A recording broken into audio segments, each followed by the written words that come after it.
Sejam bem-vindos à Mata Online. No vídeo de hoje vamos resolver o exame de 2022, primeira fase. Eu ainda não vi o exame neste momento, ou seja, em pormenor, portanto eu só passei os olhos, portanto vou fazer ao mesmo tempo que estou a ver.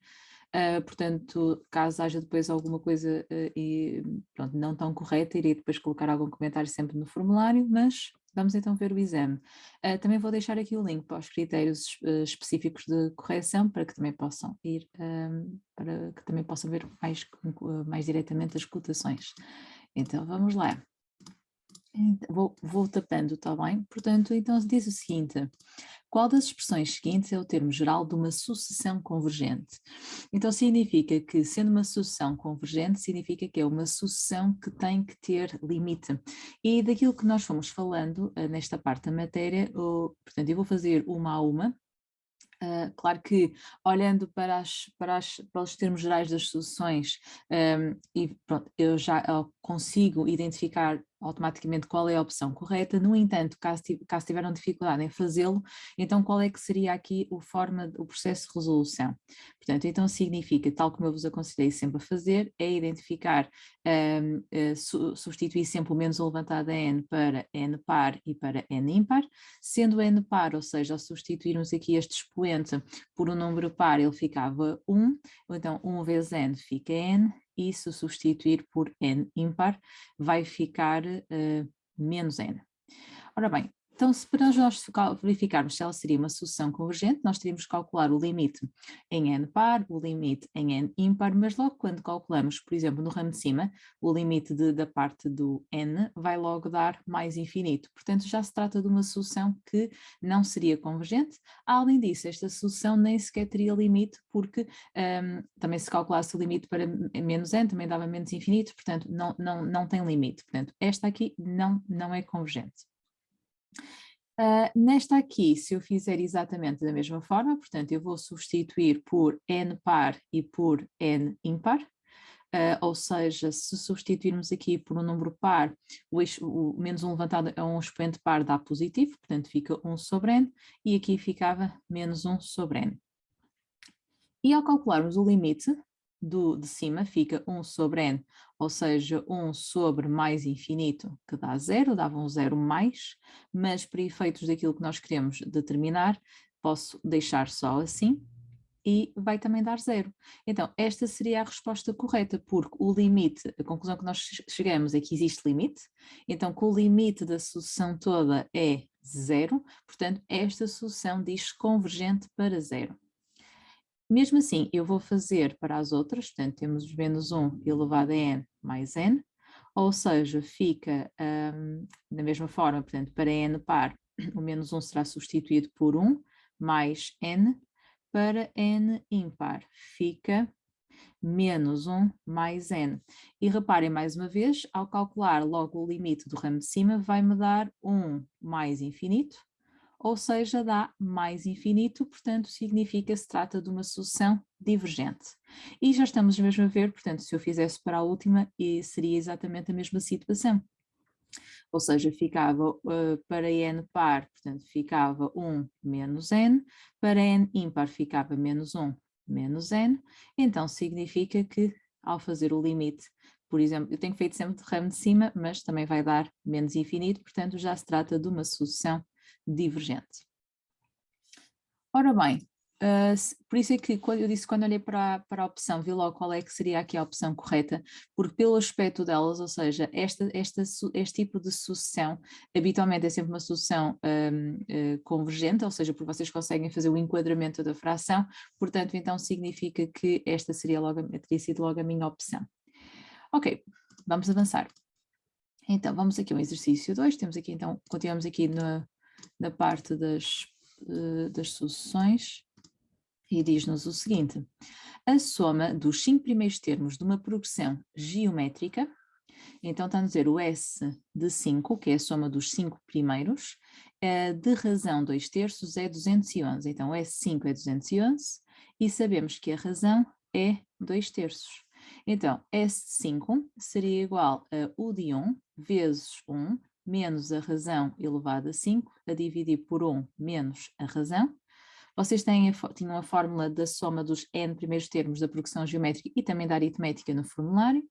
Esta soma seria 211, seria igual a u de 1 vezes 1 menos 2 terços elevado a 5 sobre 1 menos 2 terços. Ou seja, ficamos aqui com 211 igual a u de 1 vezes 1, vou só pôr aqui um bocadinho mais para cima, 1 menos, portanto 2 elevado a 5 seria 32, 3 elevado a 5 seria 243, a dividir, portanto aqui podem fazer logo a conta diretamente encontrando o mesmo denominador, dá 1 terço, ou seja, 211 seria igual, e agora eu vou colocar esta parte já toda na calculadora, para ela me dar já uma fração simplificada, e vai ficar igual a 211 a dividir por 81, portanto vai ficar, 81 passa para este lado a multiplicar, fica igual a u de 1 vezes 211, e simplificando então chegávamos à conclusão que o primeiro termo desta progressão geométrica é 81. No entanto, o nosso objetivo neste exercício era descobrir o quinto termo, então u de 5, usando aqui agora o termo geral, é igual a u de 1, vezes a razão elevado a 5 menos 1, portanto, u de 5 vai ser igual a 81 vezes 2 terços elevado a 4. Portanto, também vou já colocar diretamente na calculadora, ou seja, chegávamos à conclusão que o quinto termo desta progressão geométrica seria igual a 16. Ok, vamos avançar então para o exercício 3. Neste exercício, vamos então agora passar para probabilidades. Diz-nos o seguinte: seja ômega o conjunto finito, um espaço amostral associado a uma dada experiência aleatória. Temos dois acontecimentos, começamos por dar aqui a probabilidade complementar de B, portanto então já vou poder dizer que isto 1 menos P de B seria igual a 0,6, ou seja, P de B vai ser igual a 0,4. Dá-me aqui a reunião, diz-me que A interseção com B é igual a conjunto vazio, portanto significa que a probabilidade de A interseção com B é igual a 0, portanto estamos a dar aqui a indicação que os acontecimentos são incompatíveis, o que significa que agora, portanto indo aqui, a probabilidade de A reunião com B seria igual a probabilidade de A mais probabilidade de B menos probabilidade de A interseção com B, ou seja, 0,6 seria igual a P de A mais 0,4 menos 0. Ou seja, 0,6 menos 0,4 vai ser igual a P de A. Portanto, a probabilidade do acontecimento A vai ser igual a 0,2. Portanto, a probabilidade do acontecimento contrário seria 1 menos 0,2, ou seja, 0,8. Portanto, aqui a opção correta seria a opção D.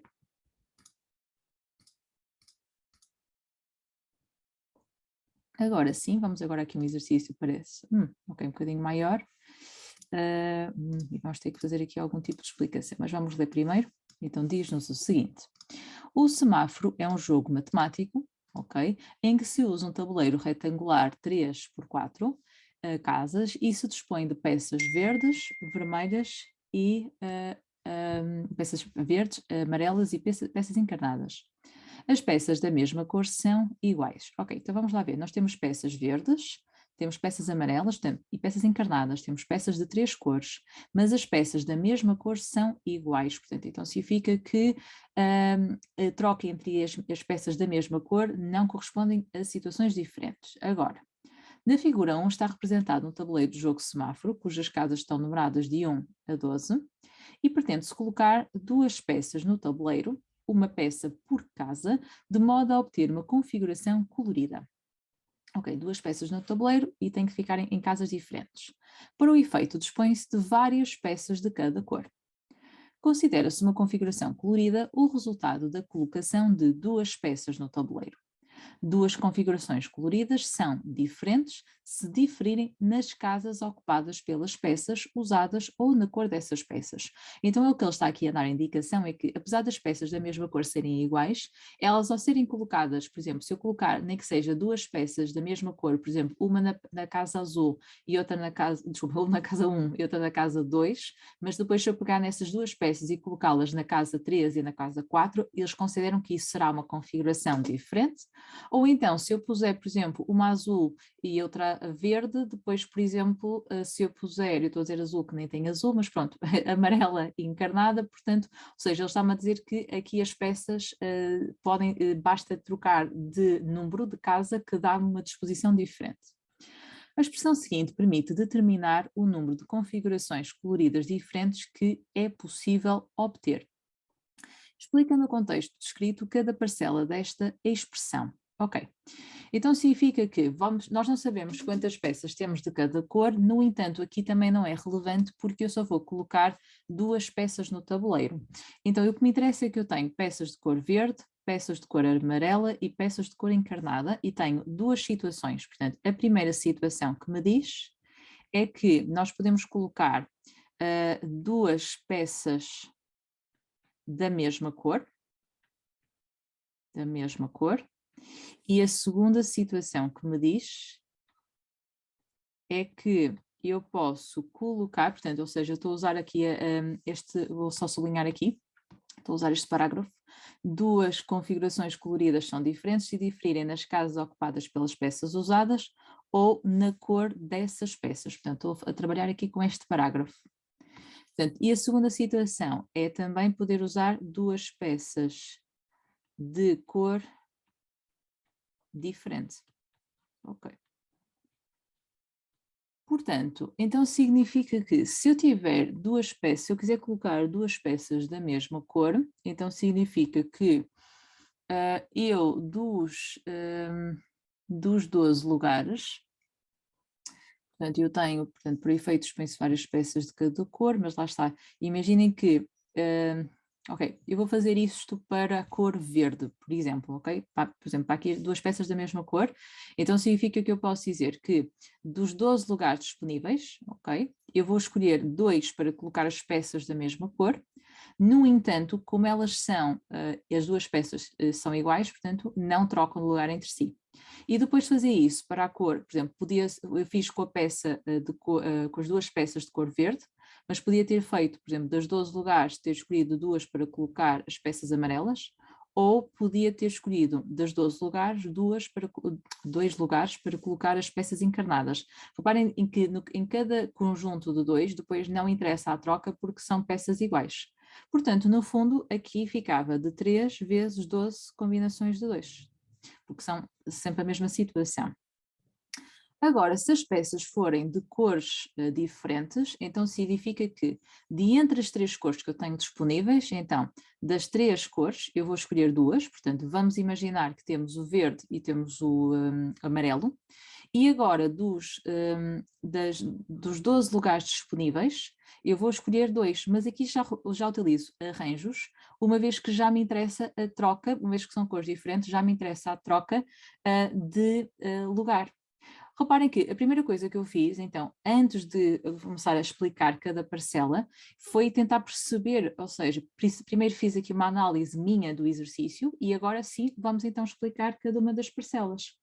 Então significa que, eu vou tentar explicar aqui de lado, peço que vai ficar aqui um bocadinho mais de lado, mas relativamente então à primeira parcela, 3 vezes 12 combinações de 2, o que nós dizemos que isto, podemos dizer que representa o número de maneiras diferentes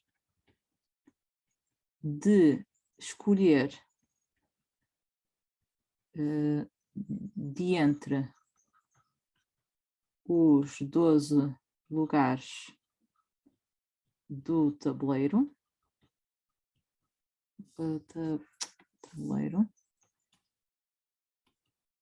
Portanto, representam de maneiras diferentes escolher dentro dos 12 lugares do tabuleiro dois para colocar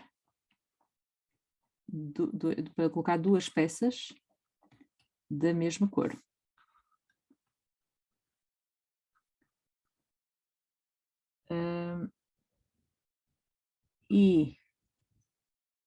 Portanto, e agora, ou seja, eu escolhi, portanto, representam de maneiras diferentes de entre os 12 lugares de tabuleiro, escolher, portanto, no fundo, 2 para colocar 2 peças da mesma cor, sendo que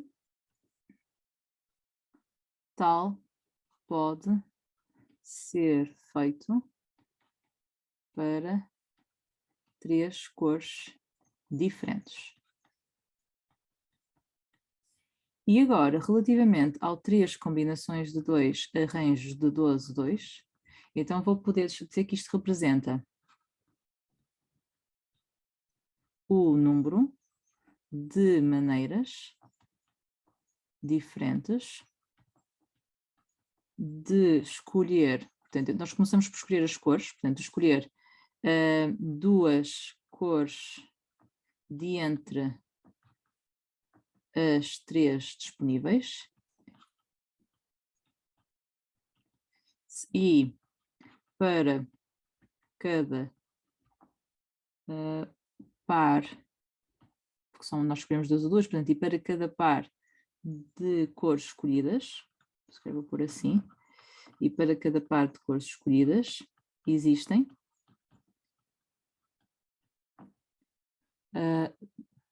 arranjos de 12, 2, maneiras diferentes de escolher ordenadamente,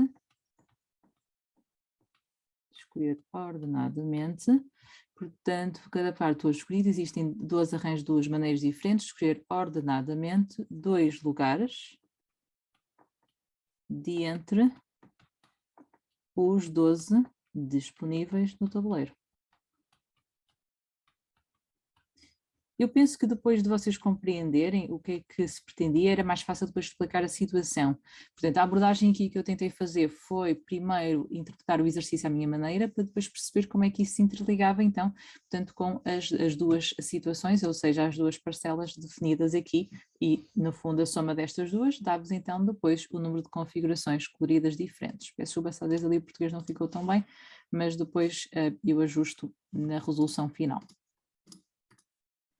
Ok, dos alunos que participaram no torneio dos Jogos Matemáticos, vamos agora ao exercício 5, que já não era dos obrigatórios. Então, dos alunos que participaram no torneio de Jogos Matemáticos, que inclui os jogos semáforo e rastros, sabe-se que metade dos alunos jogou semáforo, um quarto dos alunos não jogou rastros, um quinto dos alunos que não jogaram rastros jogou semáforo. Ok, então vou definir como acontecimento S, portanto, o aluno jogou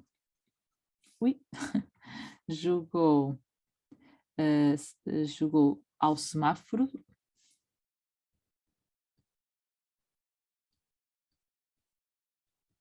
e o R, o aluno jogou rastros. Ok, então. Sabe-se que metade dos alunos jogou o semáforo, então relativamente aqui eu posso dizer, reparem que é metade dos alunos, portanto é da totalidade, então metade é, vamos por aqui 0,50, se calhar vou deixar tudo em fração, um meio.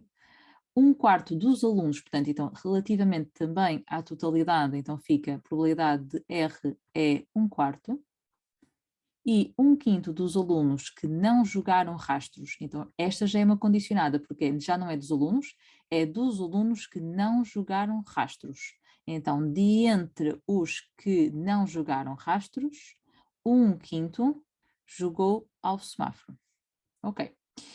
Determina a probabilidade de um aluno que participou no torneio escolhido ao acaso não ter jogado semáforo, ok? Então, não ter jogado ao semáforo e, temos aqui uma interseção, ter jogado rastros, ok? Então, eu vou pegar ali na terceira probabilidade, que era a probabilidade condicionada, e vou aplicar a fórmula, portanto, isto é a probabilidade de S interseção com não R, a dividir pela probabilidade de não R, é igual a 1/5.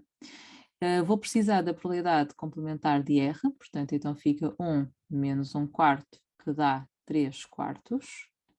Ou seja, a probabilidade de S interseção com não R seria igual a 1/5 da probabilidade de não R. Ou seja, a probabilidade de S interseção com não R é igual a 1/5 vezes 3/4. Portanto, a probabilidade de S interseção com não R seria 3/20. Eu vou optar para organizar a informação, construir uma tabela dupla entrada. Vocês também podiam utilizar outros processos, ou até só fazer através das fórmulas, mas como temos pouco, como já temos aqui, penso eu, a informação suficiente para a tabela, então vou colocar aqui o acontecimento S e não S e o seu contrário em cima, mas vocês podem colocar por outra ordem, podem também pôr aqui os dois R's e aqui os dois S's. Como é uma tabela de probabilidade, aqui vai dar 1. E a probabilidade de S é 1/2, portanto aqui vai sobrar também 1/2, visto que a soma destes dois tem que dar 1. Aqui vai dar 1, aqui como é 1/4 e já definimos há um bocado que era 3/4 aqui, porque a soma destes dois também tem que dar 1. E depois temos que S com não R é 3/20. Portanto, isto são praticamente todas informações que eu já tirei do enunciado. Vou colocar agora a verde que para determinar este valor, portanto, ali o S barra com R barra seria 3/4 menos 3/20. Portanto, vamos fazer ali a diferença entre aquelas duas probabilidades. Deixem-me só um momento para fazer aqui a conta. Ou seja, vai dar 3/5 aqui. Depois, para dar aqui 1/2, então faço 1/2 menos 3/5. Ui, eu devo-me ter enganado ali a fazer a conta, peço desculpa. 3 a dividir por 4 menos 3/20. Dá 3/5. Ok, deixem-me só confirmar para cima. Portanto, aqui era metade, aqui era 1/4 e aqui ficou... Aqui era, portanto, 1/5 dos alunos que não jogaram rastros, ok, jogou ao semáforo. Portanto, era essa interseção com não R, a probabilidade de... peço desculpa, foi mesmo cá em cima ao definir os acontecimentos, defini-os ao contrário, peço desculpa, aqui era, a probabilidade era aqui de 1/4 não jogou rastros, peço desculpa, aqui eu vou corrigir, portanto aqui o que eu estava a definir já era a probabilidade de R, está bem? Portanto, então aqui nem era necessário, peço desculpa, vou corrigir aqui, e aqui depois também na tabela. Foi falha minha, ao ler li mesmo que era 1/4 dos alunos jogou, e ali diz não jogou, portanto, então já tínhamos a probabilidade de não R, portanto, então ainda era mais simples, porque já tínhamos aqui esse valor, portanto, então fica 1/5 vezes 1/4, ou seja, a probabilidade de S interseção com não R é 1/20. Ok, pronto, então vamos voltar aqui, já vou por aqui direitinho, portanto é 1/4, aqui é 3/4 e S com não R é 1/20. Ok, já voltei ao ponto onde estava um pouco, vou fazer agora a mesma conta, 1 a dividir por 4 menos 1 a dividir por 20 dá 1/5, 1/2 menos 1/5 dá 3/10 e 3/4 menos 3/10 dá 9/20. E agora, como o nosso objetivo era descobrir a probabilidade de complementar de S interseção com R, vamos aqui à tabela e vemos então que seria 3/10 a nossa resposta. E aqui pedia para apresentar na forma de fração irredutível, portanto, então significa que esta seria já o pedido. Ok. Vamos então agora ao exercício de geometria e diz-nos o seguinte. Na figura 2 está representado em referencial ortonormado um cone reto de vértice V e a base de centro no ponto A. Portanto, ok, vamos lá ver o que é que nos diz mais sobre a figura. Sabe-se que o ponto V pertence ao eixo do Z, ora bem, então significa que se pertence ao eixo do Z, ele seria da forma 0, 0, Z, e o ponto A pertence ao eixo do Y, então vai ser da forma 0, Y, 0.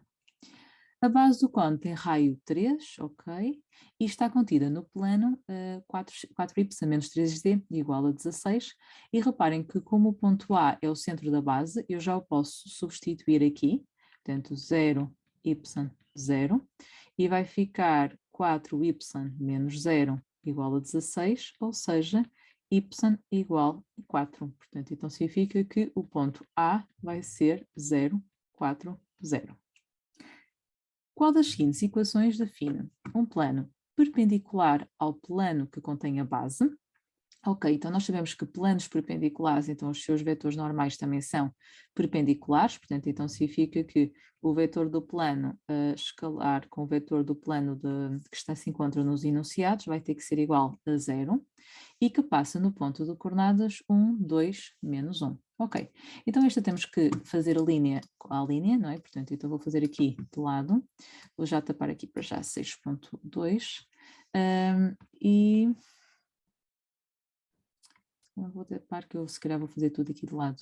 Portanto, então, na 6.1, vamos então pegar, portanto, na primeira linha, para todos, ou seja, vou considerar o alfa como sendo o plano que contém a base, portanto, o seu vetor normal é 0, 4, menos 3.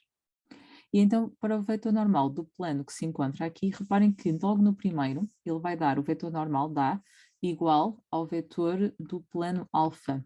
Então, neste caso, o vetor normal era igual ao vetor normal do plano alfa, era igual ao vetor normal do plano beta. Portanto, seria uma situação em que o alfa e o beta seriam paralelos, portanto, não é o que nós estamos à procura. Então, este caso nem vamos avançar, portanto, será automaticamente excluído.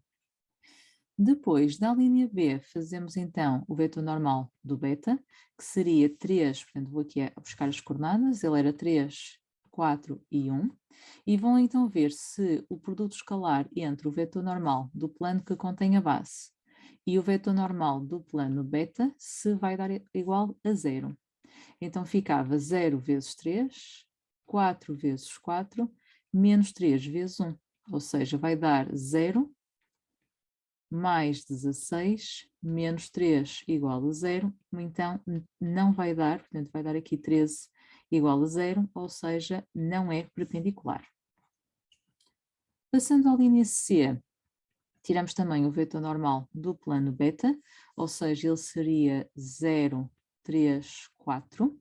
Vamos fazer o produto escalar entre o vetor que eu designei por alfa e este vetor, dá igual a 0. E vai ficar 0 vezes 0, 4 vezes 3, menos 3 vezes 4, ok, vai dar 12 menos 12, portanto vai dar 0. E já vou aproveitar para verificar, porque o plano que eu estou à procura também tem que conter o ponto 1, 2, menos 1. Então vou testar se agora o plano que me dão nesta linha, 3y, mais 4z igual a 8, se passa no ponto 1, 2, menos 1. Então fica 3 vezes 2, 4 vezes menos 1, teria que dar 8, e vai dar 6 menos 4 igual a 8, ou seja, ficava 2 igual a 8. Ok, então não dá. Portanto, este aqui falha na questão do ponto. Então, fico com a opção D, mas vou testar, está bem? Portanto, eu agora vou voltar, vou só arranjar aqui, portanto, como estas três linhas não dão, está bem? Eu vou, mesmo assim, portanto, temos tempo, agora estamos a fazer com tempo, portanto, vou verificar. Então, na linha D, o vetor normal do beta seria 1, 3, 4.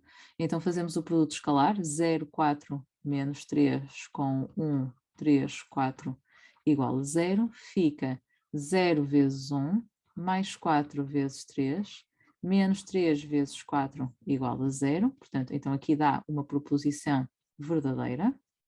E depois vamos ao plano e substituímos pelo ponto 1, 2, menos 1, dá 1 mais 3 vezes 2, mais 4 vezes menos 1, igual a 3.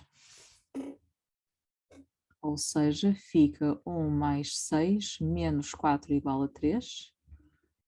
Fica 7 menos 4 igual a 3, e sim, dá 3 igual a 3, ou seja, estão ambas proposições verdadeiras. Então, confirma-se que a opção correta seria, na 6.1, a opção D. Ok, agora vamos então ao exercício 6.2, e neste exercício, portanto, nós queríamos determinar o volume do cone. Então, para determinar o volume do cone, nós vamos fazer a área da base vezes a altura a dividir por 3. A área da base vai ficar π vezes raio ao quadrado vezes a altura a dividir por 3. Então vamos precisar descobrir quanto é que vai ser a altura. Aqui a altura eu vou definir como o ponto A, eu sei que já está tapado, mas o ponto A representa o centro da base do cone, portanto então significa que vai corresponder a este comprimento. E vamos... vou voltar aqui à mesma cor. Então eu vou definir isto a altura como sendo a distância que vai do V ao ponto A. Sendo assim, eu vou precisar descobrir o ponto V, mas o ponto V está aqui contido nesta reta. Esta reta que eu marquei, ou seja, este segmento de reta está contido, na verdade, na reta contém a altura. E o que acontece é que, sendo uma reta perpendicular à base, então significa que o vetor da base é colinear com o vetor desta reta.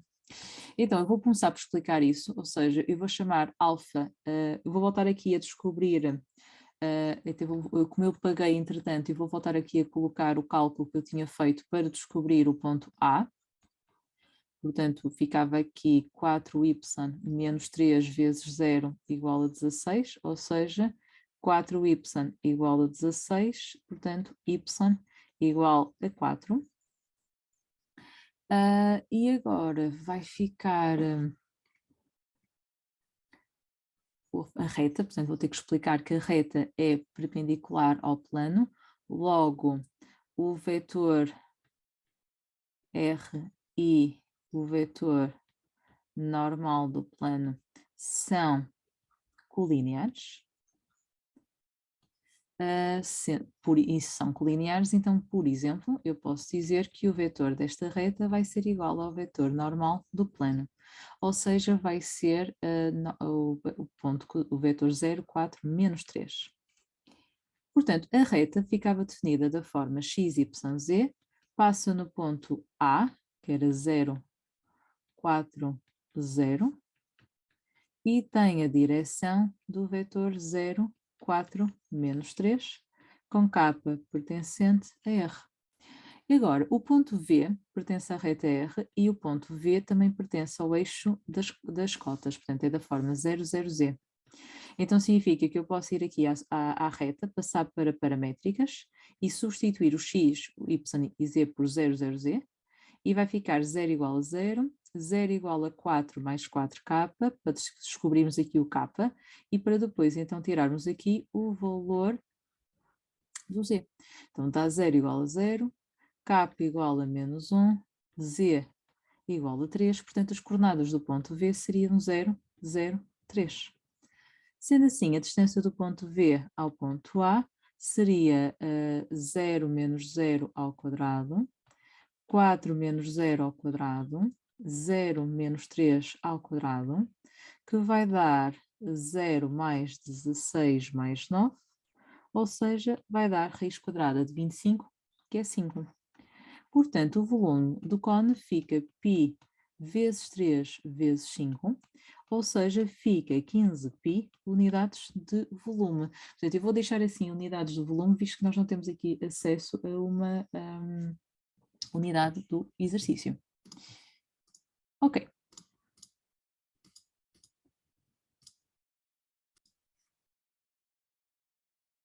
Vou voltar aqui ao meu tamanho, vamos por aqui um bocadinho maior outra vez e vamos ao exercício 7. Ok, vamos lá ver o que é que isto é. Vou só tapar aqui um bocadinho. E diz-nos o seguinte, então, na figura 3 está representado, referencial ortonormado, esta circunferência. Portanto, a circunferência tem centro no ponto menos 2, 1, e o raio é raiz quadrada de 9, que é 3. Portanto, então, olhando aqui para a figura, eu não sei se vai ser preciso, mas a distância do A até ao C é igual à distância do C até ao B, portanto, que é 3. O ponto C é o centro da circunferência, A e B são dois pontos da circunferência e o arco desta circunferência é AB. Ok, eles aqui dão-nos um comprimento do arco. Mas reparem, nós temos o raio, portanto, então eu posso fazer 2 vezes π vezes 3 e fica 6π unidades de comprimento. E sabemos que a circunferência toda corresponde a 2π radianos.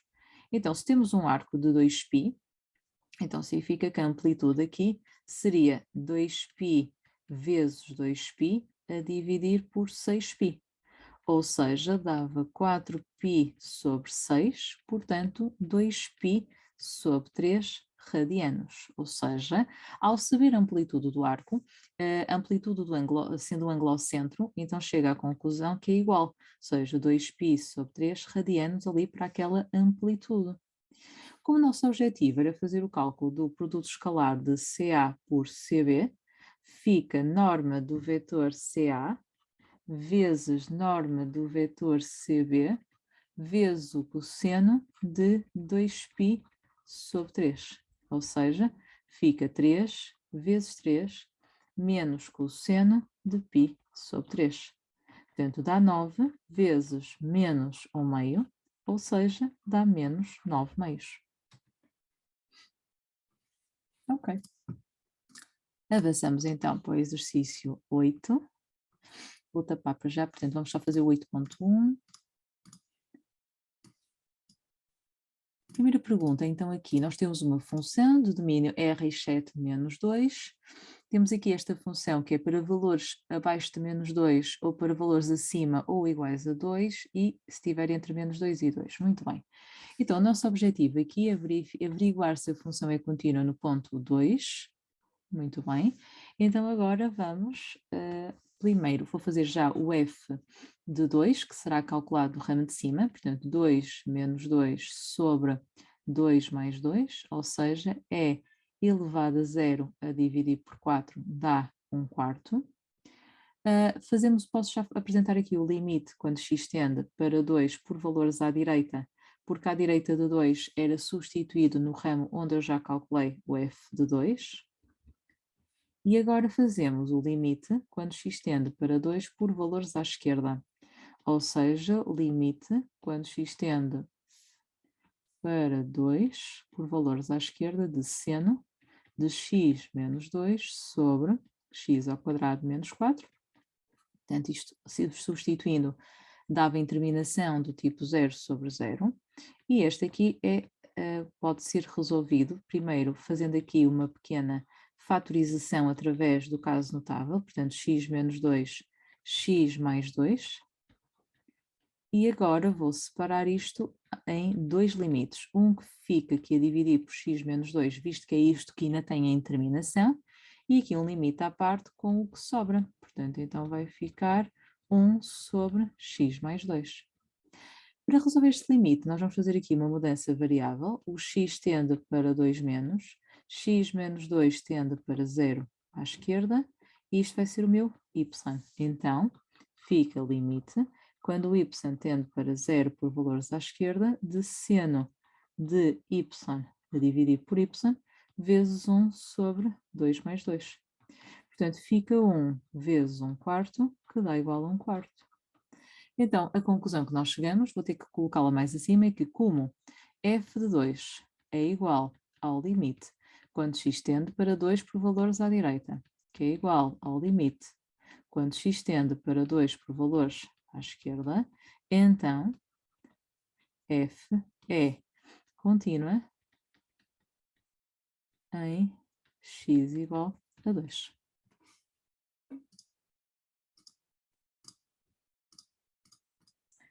Depois, no 8.2, diz-nos o seguinte: estuda a função quanto à existência de extremos relativos, ok, portanto, primeira derivada, no intervalo de menos infinito a menos 2, portanto, vamos só trabalhar com o ramo de cima, e determina esses extremos. Então, para x pertencente ao intervalo de menos infinito a menos 2, a nossa função é e de 2 menos x a dividir por x mais 2. Relativamente à primeira derivada, vamos então aplicar a regra do quociente. Derivamos o de cima vezes o de baixo, menos o de cima, vezes a derivada do de baixo, a dividir por x mais 2 ao quadrado. Portanto, vamos aplicar aqui, se calhar vou resolver aqui deste lado, a regra da exponencial é derivar o que está em cima vezes a própria exponencial, vezes x mais 2, menos e de 2 menos x, e aqui a derivada dava 1, sobre x mais 2 ao quadrado. Portanto, a derivada aqui dava menos 1, portanto, então fica menos e de 2 menos x vezes x mais 2 menos a exponencial de 2 menos x. E, entretanto, podemos colocar a menos e de menos x em evidência, e de 2 menos x em evidência, e fica x mais 2 menos, mais 1, porque eu coloquei com menos, também em evidência, não era preciso. E fica menos e de 2 menos x, portanto, vezes x mais 3, a dividir por x mais 2 ao quadrado. Ok, vamos então agora à segunda parte aqui deste exercício, que é calcular os zeros de f'. Então, f' x igual a 0, fica, vamos pegar aqui na expressão que nos deu, igualar a 0, ou seja, fica menos e de 2 menos x mais 3 igual a 0 e x mais 2 ao quadrado, diferente de 0. Por sua vez, aqui fica menos e de 2 menos x igual a 0 ou x mais 3 igual a 0, com um x diferente de menos 2. Esta equação é impossível, portanto fica x igual a menos 3 e x diferente de menos 2. Não esquecer que estamos a resolver dentro do intervalo de menos infinito a menos 2. Para a construção da tabela, ela pode ser feita de várias formas, portanto, façam-na de acordo com o que aprenderam com o vosso professor. Uma das formas que eu vou colocar aqui também é uma que muitos alunos fazem, que é colocar, por exemplo, olhar para a expressão, não é? Portanto, e fazer aqui, colocar o que está no numerador, colocar o que está no denominador, portanto, muitas vezes também para ser mais fácil fazer o estudo da função na calculadora. Também podem atribuir valores, portanto, há aqui mais do que uma maneira também de justificarem o sinal. Portanto, não se preocupem se não fizeram exatamente como está aqui, porque não era obrigatório. Esta é só uma maneira, está bem? Portanto, fica, eu passo para a parte para eu não ter que fazer os cálculos. Substituição na calculadora, também não tem aqui grande espaço para apresentar os cálculos. Portanto, aqui vai até menos 2, aqui muito importante era a questão do domínio, portanto, só podíamos ir até menos 2 e está aberto. O zero, neste caso, é o zero do de cima. A parte de baixo, reparem que ela vai ser sempre positiva, porque ela é uma parábola com concavidade voltada, portanto, e depois aqui ela fica, portanto, x mais 3, portanto, ela aqui será, era uma reta com declive positivo, no entanto, como tem este menos atrás, passa a ser uma reta com declive negativo, então passa a ser mais e menos. Podem sempre acompanhar, por exemplo, neste caso, se fizessem desta forma, vocês podiam colocar esta expressão na calculadora para terem certeza em relação ao sinal e completavam aqui, está bem? Aproveitam, vocês têm a calculadora, ela ajuda a perceber-vos como é que têm que completar aqui o sinal. Ela é crescente, decrescente e tem o máximo. Portanto, então relativamente, vou concluir aqui mais acima, eu peço desculpa que isto fica sempre assim um bocadinho mais, ou se calhar já vou apagar a derivada, já não vou precisar dela. Portanto, então para tirarmos aqui a conclusão, vamos dizer que f é crescente em menos infinito até menos 3, f é decrescente em menos 3 a menos 2 e depois então fazemos o f em menos 3. Então nós estávamos a utilizar a expressão de cima, portanto fica 2 menos menos 3 a dividir por menos 3 mais 2, ou seja, e elevado a 5 a dividir por menos 1, que é menos e elevado a 5, que era aqui considerado o nosso máximo relativo. Ok? E está feito então o estudo e como eles pediram, está apresentado os intervalos de monotonia.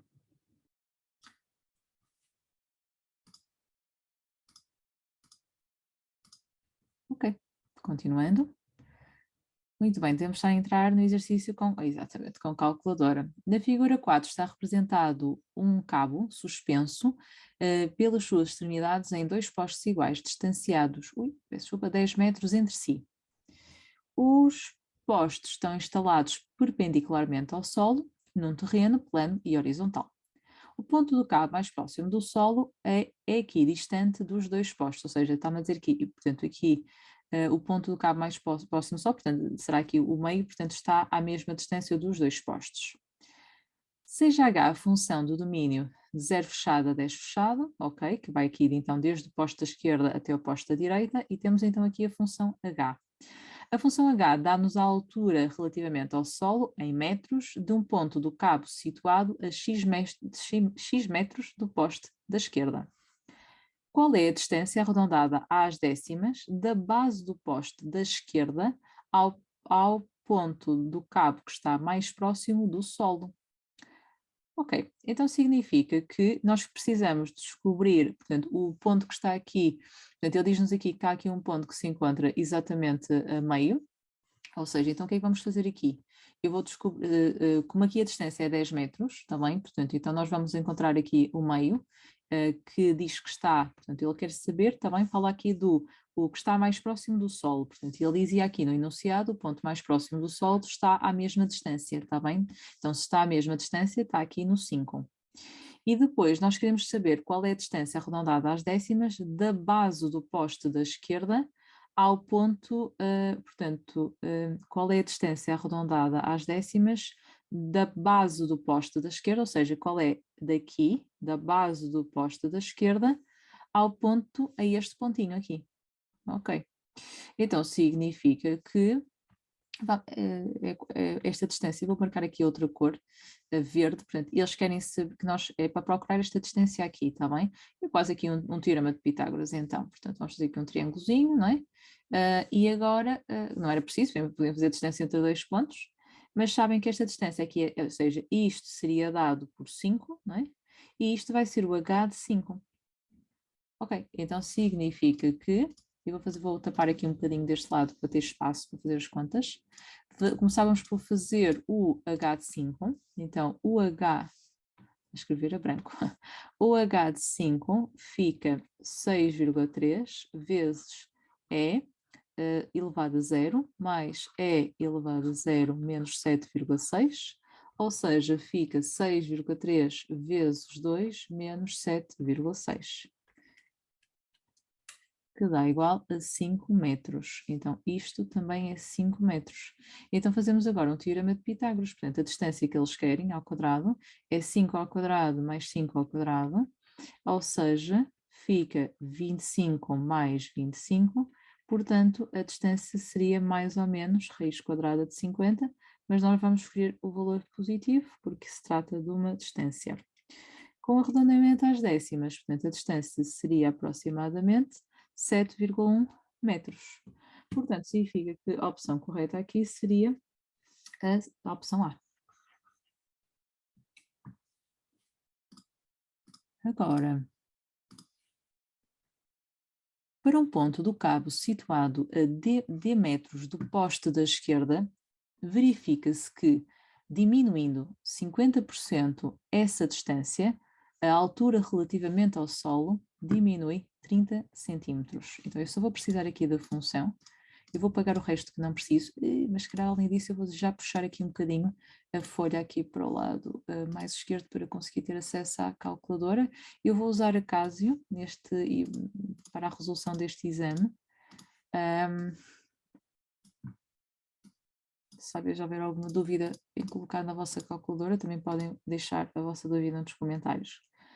Então, vamos voltar aqui a ler, porque diz assim, para um dado ponto, ok, D metros, que situado a D metros do poste da esquerda, então significa que está situado a D metros, verifica-se que, então vamos pensar o seguinte, eles para este ponto, ok, calcularam a uma determinada distância, então o H em D é como se correspondesse a 100%, e depois, diminuindo 50% essa distância, relativamente ao solo, desculpa, eu até vou diminuindo 50% essa distância, a altura relativamente ao solo diminui 30 centímetros.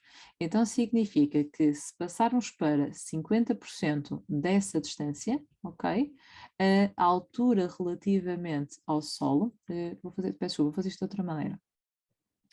Eu até já vou fazer diretamente, porque ele está-me a dizer que eu estava a fazer aqui como se a altura diminuísse 50%, mas o que ele diz é que vamos diminuir este D que representa aqui o meu X no exercício, então ele diz que se eu passar para 50% desse valor, então a altura que eu tinha inicialmente, que era o H de D, diminui 30 centímetros. 30 centímetros não é a unidade do exercício, portanto nós tínhamos que passar para metros, andando 2 casas para trás, ok? Então eu vou voltar aqui a ler com vocês, porque inicialmente eu estava a fazer como se fosse uma regra de 3 simples, no entanto aqui é, o que vai diminuir em 50% não é a altura, é a tal distância que eles mediram, portanto eles medem primeiro uma distância que representa o vosso X, e essa distância depois diminui 50%, e quando vocês voltam a calcular a altura já nesse novo ponto, vai haver uma diminuição da altura em cerca de 0,30 metros.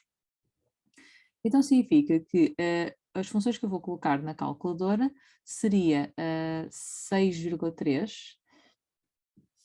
Se quiserem eu substituo primeiro com os Ds e depois faço portanto, se calhar vou fazer aqui primeiro, isto fica 6,3 vezes, então, é 0,50D menos 5 a dividir por 12,6 mais é 5 menos 0,50D sobre 12,6 menos 7,6 será igual, penso que vou ter que continuar cá em baixo, a 6, a própria função, portanto vamos passar para aqui, substituir o x por d, que é a variável aqui desta linha, menos 7,6, não esquecer ali o menos 0,30, ok.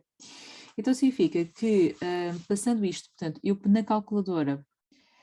na calculadora eu vou introduzir então as seguintes funções.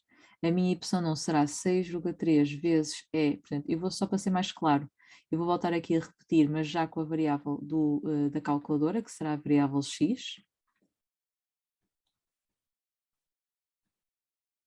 que assim fica, penso eu, mais, pronto, acho que fica um bocadinho mais compreensível, e o y2 será 6,3 vezes é d menos 5 a dividir por 12,6 é 5 menos d a dividir por 12,6 menos, e aqui se quiserem podem fazer a conta, portanto 7,6, menos 7,6 menos 0,3 vai dar 7, menos 7,9.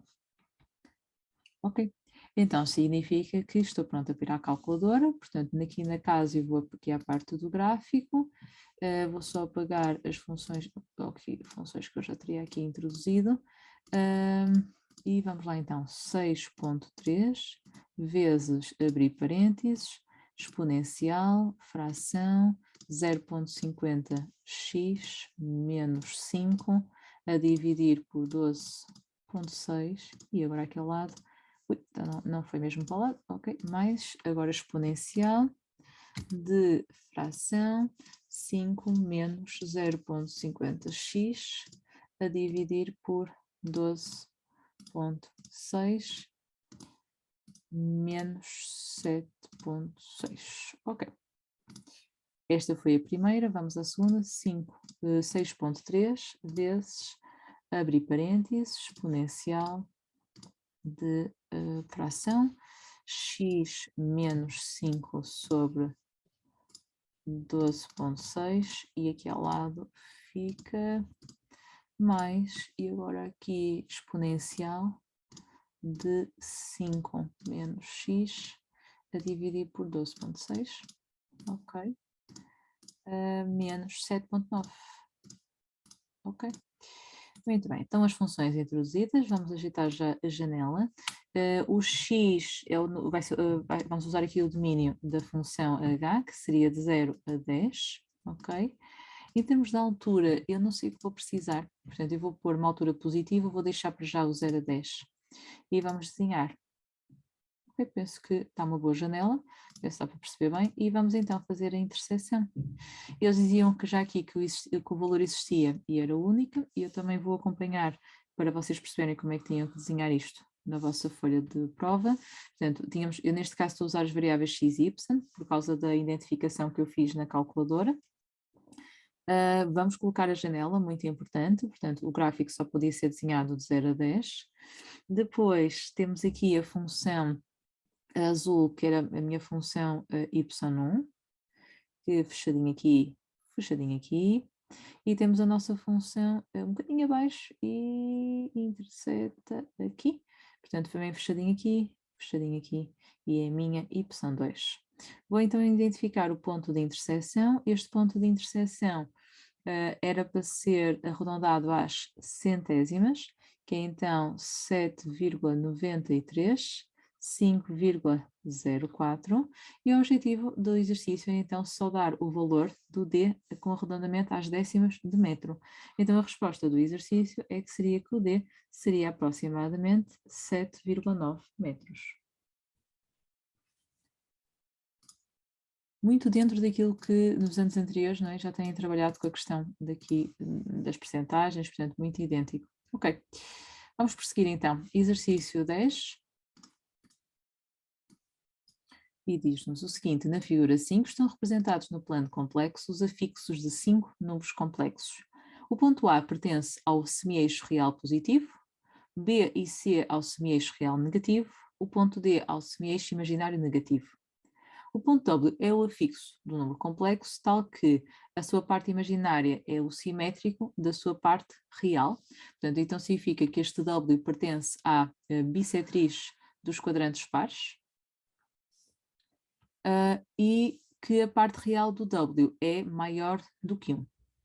Qual dos pontos seguintes pode ser o afixo do número complexo menos I vezes W ao quadrado? Então, menos I vezes W ao quadrado seria igual, portanto, reparem que eu disse que, olhando para aqui, para esta informação, portanto, eu vou usar a questão que já referi, que o W, uma vez que reparem que, traduzindo isto, vocês podiam dizer que isto era Y igual a menos X, portanto, com isso chegavam à mesma conclusão que eu tirei, e pertencendo à bissetriz dos quadrantes pares, então um argumento possível para o W seria, portanto, o argumento para o W poderia ser da forma menos π sobre 4, ou qualquer rotação completa deste ângulo. Porque ele tem que pertencer ao quarto quadrante. Então isto ficava módulo do W vezes E de I menos π sobre 4 ao quadrado. O menos I é como se fosse E de I de menos π sobre 2, vezes, aqui fica módulo do W ao quadrado, aqui fica menos 2π sobre 4, ou seja, vai dar módulo de W ao quadrado vezes E de I menos π sobre 2 menos π sobre 2. Ou seja, vai-me dar módulo de W ao quadrado vezes E de I menos π. Então significa que por aqui eu chego à conclusão que este número complexo, menos I vezes W ao quadrado, pertence ao eixo, ao semi-eixo, peço desculpa, não é ao eixo, pertence ao semi-eixo real negativo. Semi-eixo real negativo. Ok, no semi-eixo real negativo nós temos o ponto B e temos o ponto C. Mas reparem que ele dizia-me também que o real de W tenha que ser maior do que 1. Ok, então significa que o imaginário, ou seja, eu não fiz o módulo, mas ao fazer o módulo, não é? Portanto, ficava parte real de W ao quadrado, coeficiente da parte imaginária de W ao quadrado, ok? Isto aqui, depois nós queríamos, nós ali precisávamos fazer módulo de W ao quadrado, então fica real de W ao quadrado mais imaginário de W ao quadrado.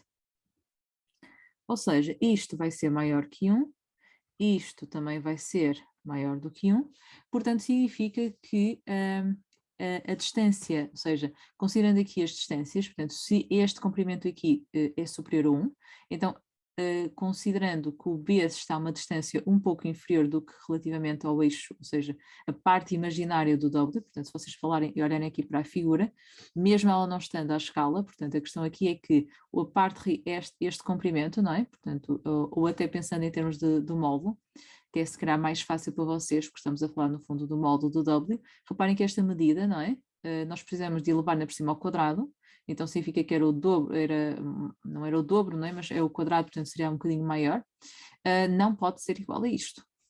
ok? Portanto, então, quanto muito, entre as duas opções que eu tenho, entre o B e o C, o mais, ou seja, em termos de medida, teria que ser obrigatoriamente o C, porque terá então uma medida superior. E além disso, claro, porque o W tem ambas as partes maiores do que 1. Claro que se fosse menor do que 1, ao elevar ao quadrado, né, ficava mais pequeno, está bem? Mas eu estou a ter em consideração que já sei que a soma destes dois, não é, tem que ser pelo menos maior do que 2. Ok? Então, se depois tivessem posto isso, já não poderia ser a B, teria que ser a opção C.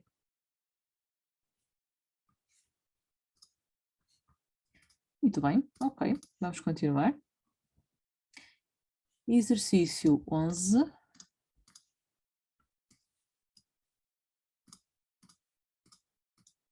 Resolve este item sem recorrer à calculadora. Considerem C conjuntos dos números complexos.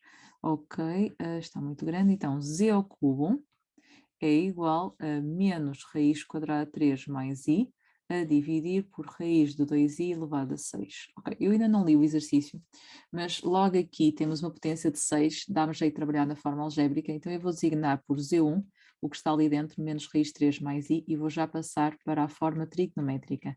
Portanto, não vou avançar muito mais no exercício, porque quero ver isto simplificado, quero isto ver no formato que para nós pode ser mais fácil. Portanto, o menos raiz 3, 1 pertence ao, portanto, em parte real negativa, parte imaginária positiva, portanto, o seu afixo pertence ao segundo quadrante, e a tangente seria 1 a dividir por menos raiz 3, ou seja, menos raiz 3 sobre 3. Portanto, o argumento de Z1 seria da forma π menos, porque pertence ao segundo quadrante, e seria π menos 6, portanto, seria 5π sobre 6. Já a parte de baixo, que eu vou chamar de Z2, é raiz de 2i, mas então fica raiz de 2i é de i π sobre 2. E fazendo então o Z1 sobre o Z2, vai ficar, que é o quociente entre estes dois que estão aqui dentro, vai acabar por dar, portanto eu não cheguei a passar o Z1 para a forma trigonométrica, dá 2 é de i 5π sobre 6, então fica 2 é de i 5π sobre 6. Raiz quadrada de 2 é de i π sobre 2. Ok, então fica 2 sobre raiz quadrada de 2 é de i 5π sobre 6 menos, menos π sobre 2. E racionalizando aqui fica 2 raiz de 2 sobre 2 é de i π sobre 3. Portanto, fica raiz de 2 é i π sobre 3. Ok. Então vou chegar aqui, vou dizer, este aqui fica z ao cubo, seria raiz de 2 é de i π sobre 3 elevado a 6, ou seja, z ao cubo fica raiz de 2 elevado a 6 é de i 6π sobre 3, portanto, z ao cubo fica 2 ao cubo vezes é de i de 2π. Portanto, z ao cubo seria igual a 8 é de i0. Ok, portanto, posso deixar assim, também posso passar para a forma algébrica, mas eu quero ver agora o que é que ele vai pedir. Determina o número complexo que é a solução desta equação. Ok, então vamos fazer as raízes cúbicas. Então, z será a raízes cúbicas do 8 é de i0, que dá z igual a 2 é i0 mais 2kπ sobre 3, com k pertencente a 0, 1, 2. Para k igual a 0, eu vou chamar a raiz z0, que seria 2 é de i de 2π sobre 3. Para k igual a 1, teria a minha z1, que seria 2 é de i de... peço desculpa que o de cima não foi para 0, claramente. Fiz para 1 já, aqui é que era 0. Isto foi completa, foi total distração minha, fiquei 0. Agora aqui, peço desculpa, aqui é 2π sobre 3. E para k igual a 2, é o Z2 e seria 2 é de i de 4π sobre 3. Agora, determina o número complexo, que é a solução da equação, ok? Temos aqui 3, e cujo afixo no plano complexo pertence ao terceiro quadrante. Então, para pertencer ao terceiro quadrante, reparem que as soluções desta equação deu uma situada, portanto, isto é o eixo real, este é o eixo imaginário, deu uma situada aqui, outra situada no 2π sobre 3, portanto aqui, e outra situada no 4π sobre 3. Portanto, ele está-se a referir, no meu caso, à minha Z2. Então, se Z2 é 2E de I 4π sobre 3, fica 2 cosseno de 4π sobre 3 mais I seno de 4π sobre 3. Ou seja, fica 2 menos cosseno de π sobre 3, porque o seno e o cosseno no terceiro quadrante são simétricos do seno e cosseno do primeiro quadrante, e fica aqui menos 1 meio menos raiz de 3 sobre 2i. Portanto, fica menos 1 menos raiz de 3i, porque eles pediam para colocar esta solução na forma algébrica. Era trabalhoso, mas era direto, não é? Portanto, não achei este para já, pelo menos para já, ainda não, vamos ver os últimos, não é? Portanto, para já tem sido, é um exame, pronto, trabalhoso, mas não teve ainda nenhuma surpresa. Vamos ver os últimos, não é? Agora, na figura 6 está representado o triângulo ABC, seja x pertencente ao intervalo de 0 a π sobre 4, a amplitude em radianos do ângulo BAC, ok, aqui é x. Já temos aqui as medidas aqui também, 2 cm, e quero que nós mostremos que o comprimento da AB vai ser dada por aquela expressão. Ok, então vamos dividir aqui o triângulo a meio, para ser mais fácil para nós. E vamos, aqui sim fica um ângulo reto, está bem? Portanto, neste caso teria que passar aqui talvez a figura para a folha de prova, que era mais fácil para identificar aquele lado, aquele comprimento. E vou começar por descobrir então através, portanto, vou passar só o triângulo para aqui, ou seja, sabendo que, portanto, C B, que aqui era 2x e aqui é 2, então eu daqui posso dizer que o cateto, isto representa o cateto oposto, isto representa a hipotenusa, portanto, então seno de 2x seria igual ao comprimento C' a dividir por 2, portanto, C' seria igual a 2 seno de 2x. Por outro lado, agora já posso usar o triângulo que contém a medida que eu quero descobrir, portanto, então agora olhando para o triângulo, muito torto que eu estou a desenhar, ok, olhando agora para a outra parte do triângulo, fica AC', isto é x, isto é 2 seno de 2x, e o nosso objetivo é descobrir depois o comprimento de AB.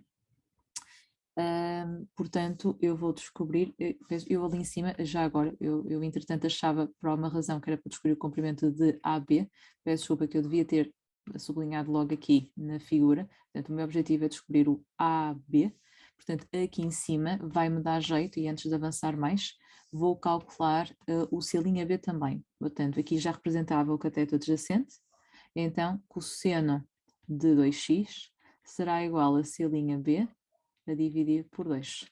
Portanto, C'B será 2 cosseno de 2x.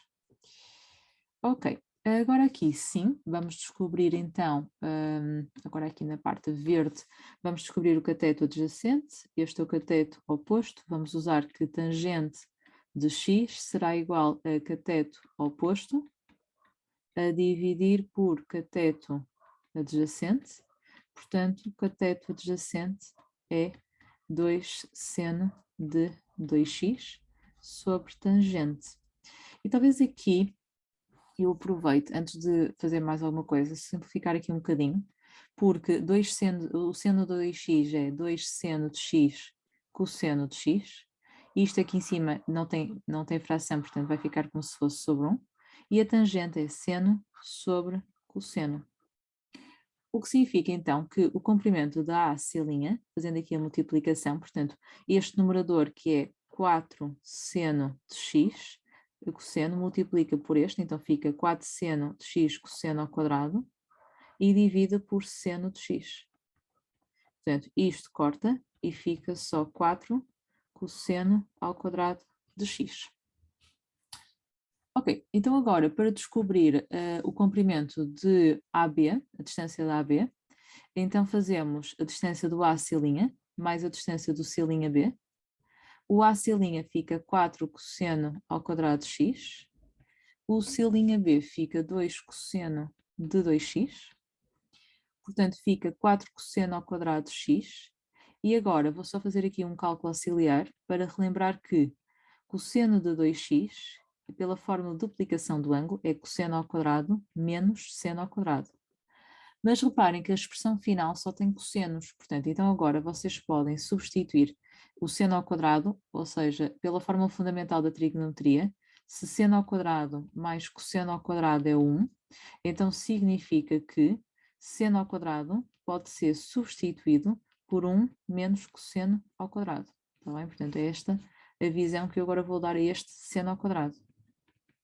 Portanto, fica 1 menos cosseno ao quadrado, portanto, cosseno ao quadrado de x menos 1 mais cosseno ao quadrado seria igual a 2 cosseno ao quadrado de x menos 1. Portanto, então aqui fica o dobro de 2 cosseno ao quadrado de x menos 1, ou seja, 4 cosseno ao quadrado de x mais 4 cosseno ao quadrado de x menos 2, portanto, 8 cosseno ao quadrado de x menos 2, e era então isso que nós queríamos mostrar.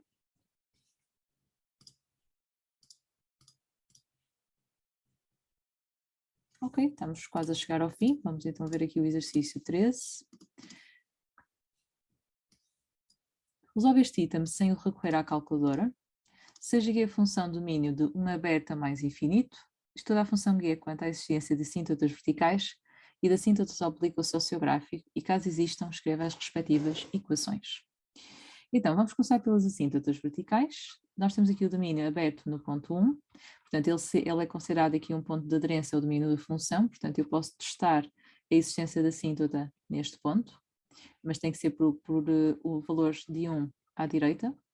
Então vai ficar o limite, quando x tende para 1 por valores à direita, de 5x menos 3 ln de x menos 1. Fica 5 vezes 1 menos 3 ln de 1 mais menos 1, ou seja, fica 5 menos 3 ln de 0 mais, que dá 5 menos 3 vezes menos infinito, que dá mais infinito. Portanto, a reta de equação x igual a 1 é a assíntota vertical do gráfico de G. Reparem que a função G no resto do seu domínio é contínua, portanto não admite mais assíntotas, então vamos explicar isso. Como G é contínua em 1 aberto a mais infinito, pois resulta da diferença entre duas funções contínuas. E quais são elas? Temos aqui uma função polinomial e aqui uma função logarítmica. Então, vamos por aqui dentro. Função polinomial e função logarítmica. Então, o seu gráfico não admite mais assíntotas verticais. Vamos então agora à procura das assíntotas oblíquas. Então vamos calcular o declive, que neste caso teria que ser para mais infinito, de guia de x sobre x. Portanto, fica o limite, quando x tende para mais infinito, de 5x menos 3 ln de x menos 1 a dividir por x. Ou seja, limite, quando x tende para mais infinito, vamos separar isto, então fica 5x sobre x, menos 3 ln de x menos 1 a dividir por x, aqui já dá para simplificar e para colocar fora do limite, então fica 5, menos o limite, quando x tende para mais infinito, de 3 vezes, e dentro do ln colocamos o x em evidência. Ou seja, fica 5 menos 3 vezes o limite, quando x tende para mais infinito, de ln de x mais ln de 1 menos 1 sobre x a dividir por x. Ou seja, fica 5 menos 3, e agora vamos separar isto em limite quando x tende para mais infinito, de ln de x sobre x, que é o limite notável, e o limite quando x tende para mais infinito, de ln de 1 menos 1 sobre x a dividir por x.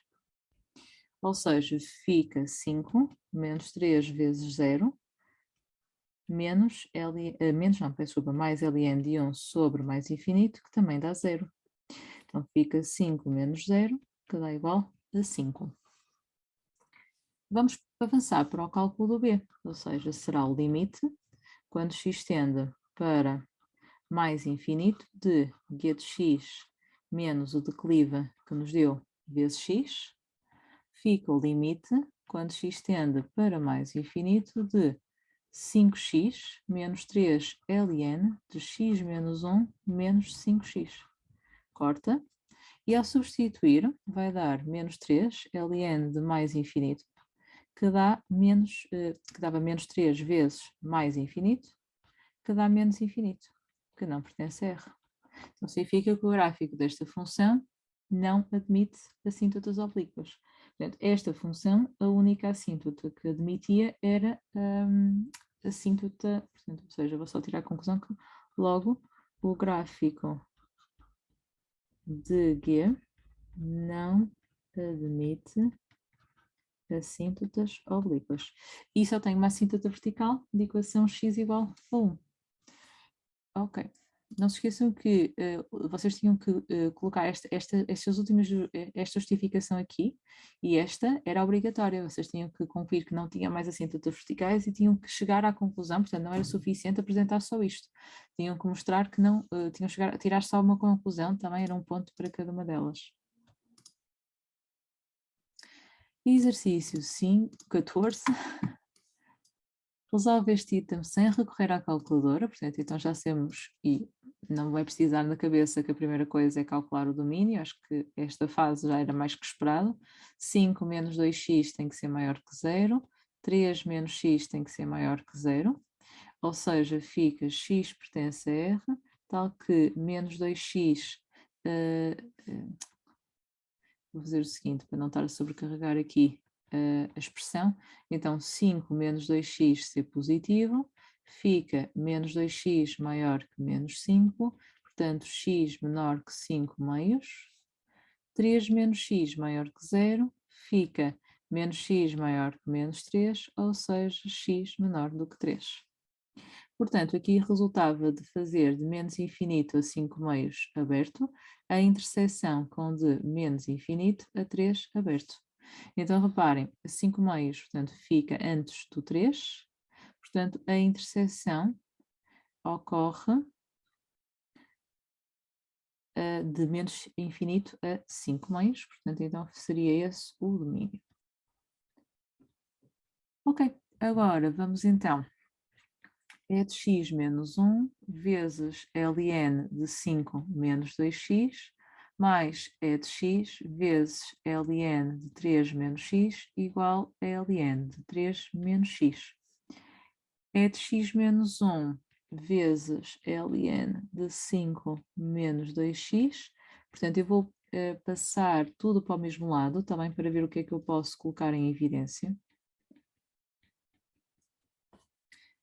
Para quem andou a fazer provas de modelo, tinha algumas deste género, ou seja, deste estilo que eu vou fazer agora, não é? Que é a questão de eu poder colocar por exemplo, aqui vou colocar o ln de 3 menos x em evidência, que fica aqui é de x menos 1, e agora dá para, por sua vez, colocar é de x menos 1 em evidência. E assim sobra ln de 5 menos 2x mais ln de 3 menos x igual a 0. Portanto, aplicamos a lei do anulamento de produto, é de x menos 1 igual a 0, ou ln de 5 menos 2x mais ln de 3 menos x igual a 0. Portanto, fica e de x igual a 1, e aqui aplicamos as propriedades dos logaritmos, passando daqui ao produto, e podemos então escrever aqui deste lado ln de e de 0. O 1 pode ser escrito como exponencial de 0, e entretanto aqui vai ficar 5 menos 2x, 3 menos x, igual a e de 0. Ou seja, fica x igual a 0, ou, e agora aqui fazemos a propriedade distributiva, 5 vezes 3 dá 15, menos 5x, menos 6x, mais 2x ao quadrado igual a 1, e eu vou passar para este lado para continuar a resolução. Ou seja, fica x igual a 0, ou 2x ao quadrado, menos 11x, mais 14 igual a 0. Portanto, fica x igual a 0, e aqui aplicamos a fórmula resolvente, menos 11, mais ou menos 11 ao quadrado, menos 4 vezes 2 vezes 14, a dividir por 2 vezes 2. Eu vou fazer, portanto, como já apliquei a fórmula, vou então colocar aqui para ser um bocadinho mais rápido na calculadora, e fica x igual a 2 ou x igual a 7 meios. Ao longo da resolução, eu peço desculpa, eu tenho por hábito só colocar no final, mas vou voltar só aqui atrás e vou colocar ix pertencente ao domínio, está bem? Porque assim também vou vendo a questão dos parênteses, para ter a certeza que, portanto, para colocar aqui. O que é importante é terem mesmo calculado o domínio, tenho que fazer depois aqui uma referência, nem que seja no final, é que vão ter que fazer a interseção com o domínio para ver quais são as soluções que estão dentro do nosso intervalo. Ou seja, neste caso, também quase aqui para chegar ao fim, então a conclusão que eu chego é que, ora bem, em primeiro lugar, 7 meios é maior que 5 meios, portanto não pertence, 5 meios é 2,5, portanto pertence o 0 e o 2, portanto a conclusão final é que o conjunto de solução seria apenas formado pelo 0 e pelo 2.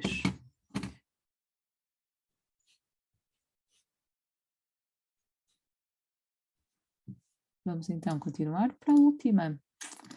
Ok, se calhar então esta última é que deve ser a mais difícil, porque para já, portanto, este exercício, seja k um número real não nulo, portanto, então a k é diferente de 0, temos a função do domínio R+, portanto, só estamos a considerar abscissas positivas, e sabemos que f de x é igual a k a dividir por x. Considera dois pontos do gráfico de f, A e B, então eu vou chamar aqui A, f de A, que será então A K dividir por A, e B vai ser igual a B, F de B. Então vai ser B, K sobre B. O A é o de menor abscissa, portanto, então A é menor que B. Considera também o ponto desse gráfico em que a reta tangente, ok, então vamos imaginar que temos aqui um ponto C e que o declive vai ser F' de C, é paralela à reta AB. Então, o declive da reta AB seria a ordenada do ponto A menos a ordenada do ponto B, a dividir por abscissa do ponto A menos a abscissa do ponto B. Então, K sobre A menos K sobre B, a dividir por A menos B. Portanto, fica, encontrando aqui o mesmo denominador em cima, BK menos AK sobre AB vezes A menos B. Isto é como se estivesse a dividir por 1, portanto vamos multiplicar. Fica BK menos AK vezes 1 sobre A menos B vezes AB. Então reparem que se eu em cima colocar o menos K em evidência, fica A menos B. E como eu tenho o A menos B em evidência no denominador, corta. Então chega à conclusão que o declive da reta é menos K a dividir por AB. Por outro lado, como eu sei que a derivada da função seria dada por k' vezes x, menos k vezes x' a dividir por x ao quadrado, ou seja, fica 0 menos k vezes 1 sobre x ao quadrado, e como eu estou a relacionar aqui que o declive da reta tangente é igual, portanto, ou seja, no fundo, o declive naquele ponto seria igual ao declive da reta AB, Então significa que menos k sobre c ao quadrado é igual a menos k sobre AB. Ou seja, chego à conclusão que c ao quadrado é igual a AB. Ou seja, que em lugar AB é positivo e o C também, portanto, como o C é positivo, porque o A, B e C são abscissas da função f e a função f está definida em R+, então C seria igual a raiz quadrada da AB. E também já sabíamos que o A era menor que B, portanto, significa que se o A é menor que B, e o C resulta do produto ou seja, é o produto da AB vezes raiz quadrada de C, então significa que A será menor que C, que será menor que B. Ou seja, então agora, para mostrar que estes três termos estão em progressão geométrica, tínhamos que mostrar que C sobre A tinha que dar o mesmo que B sobre C. Ou seja, que raiz quadrada da AB sobre A era o mesmo que ter B sobre raiz quadrada de AB. E de facto, o que é que vai dar? Que raiz quadrada da AB ao quadrado é igual a AB, ou seja, que AB é igual a AB, que no fundo acaba por provar que se trata de uma progressão geométrica. Não sei se aqui foi demasiado rápida, aqui a questão é que se vocês tiverem três termos em progressão geométrica, significa que nós de termo para termo estamos a multiplicar a razão. Então a razão significa que pode ser obtida fazendo quer o quociente entre este e este, ou entre este e este. Então o que eu justifiquei aqui é que a razão tanto poderia ser obtida fazendo C a dividir por A, como fazendo B a dividir por C. Reparem que não é, nós só queríamos mostrar que estes três termos estavam em progressão geométrica. Então, para os três termos estarem em progressão geométrica, o quociente entre os dois termos consecutivos tinha que dar o mesmo resultado. E, no fundo, foi isso que nós chegamos. Ok. A minha opinião é bastante pessoal. Acho que o exame estava dentro do expectável, portanto, tinha este exercício 15 um pouquinho, se calhar, mais desafiante. Esta equação também poderia ser um bocadinho mais difícil, mas não era obrigatória. De resto, acho que era um exame bastante dentro do expectável. Acho que era de facto para quem trabalhou, portanto, era um exame bastante trabalhoso. No entanto, acho que não tinha assim nenhum exercício que se prendesse, portanto, o último um bocadinho, mas já tivemos exercícios mais difíceis em exames nacionais. Mesmo assim, digam como é que correu nos comentários e se ficou alguma dúvida, também tentarei esclarecer lá. Até ao exame da segunda fase.